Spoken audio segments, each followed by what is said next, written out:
everyone, and welcome back to While You Were Cleaning.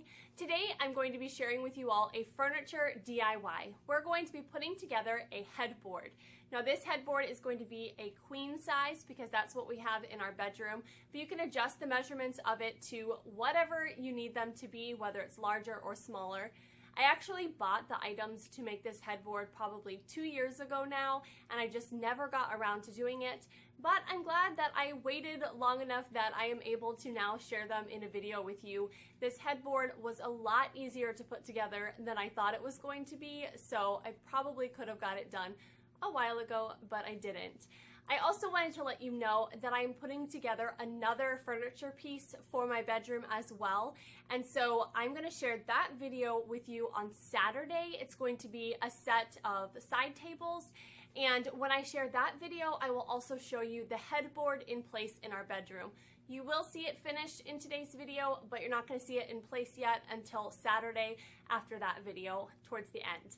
So I hope you enjoyed today's video. If you do, please hit that like button, please comment and subscribe, and let's go ahead and get started.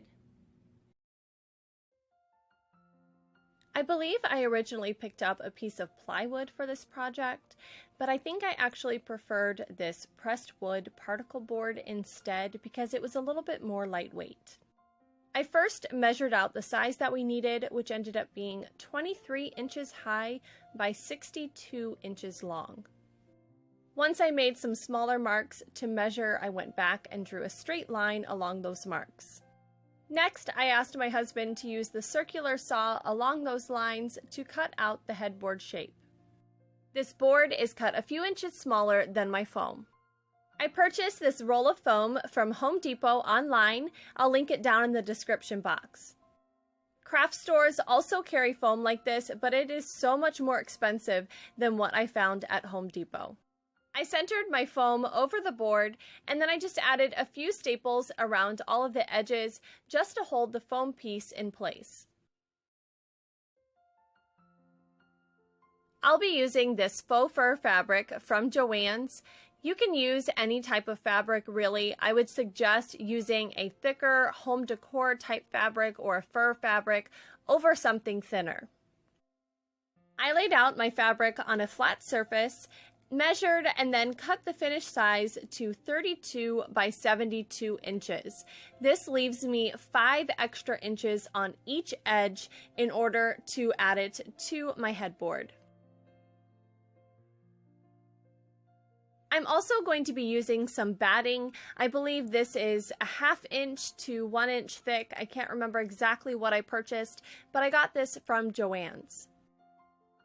I'm going to use my fabric piece as a guide in order to cut out the batting piece to the same measurements. Like I mentioned at the beginning of this video, you can adjust all of these measurements to the size of headboard that you would like to make. To start putting everything together, I'm first going to lay down my fabric piece face down on my work surface, and then I'm going to lay the batting piece right on top of that. Next, we centered the foam and board piece over top of the fabric. For the next step, I'm going to fold the batting down along one of the longer edges of the headboard, and I'm going to use my stapler just to add a few staples. And next, I fold the fabric over and staple it over top of the batting. I'm going to continue working through this process, working on one side of the headboard at a time, stapling down the batting first and then the fabric over top. Next, I'm going to be working on the other long edge of the headboard. So first I go through and add a few staples to the batting. And then this time, when it comes to stapling down the fabric, I'm going to push on the headboard and pull on the fabric so that the fabric is really tight. This will pull all of the wrinkles out of the fabric on the finished side. I first went through and pulled the fabric tight and added staples in a few areas, and then I went back through and added extra staples. For the ends of the headboard, you will follow the same pattern, but this time we will finish off the corners. I folded in the extra fabric on each side and then pulled the corner to the center of the board and stapled it down. Pull your fabric tight and staple that down as well, and then I'll show you how to finish the corners with the fabric. I cut off the extra batting from the corners to keep them from being too bulky. Staple down the fabric right up to the corner on each of the sides.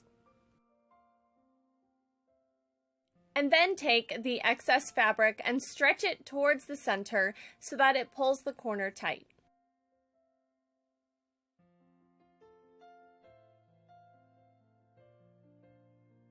On the last edge of your headboard to finish, make sure you again pull your fabric nice and tight so it pulls out any wrinkles through the finished side of the headboard. You can stop with your headboard at this point and add some hardware on the back of it to mount your headboard to the wall, or I am going to be adding some legs to my headboard with this 1x4 pine board. The length of the boards that you might need is going to vary depending on the height of your bed, but I cut mine down to 3.5 feet each. The finished length of my headboard is 64 inches long. I marked in 2 inches from each end so I would know where to place the legs. My bed is 24 inches high, so that's how many inches of board I left for the legs at the bottom of my headboard. I made a mark at the top of this board as well so that I could line it up for screwing it in place. We pre-drilled 4 holes for adding the screws to the board.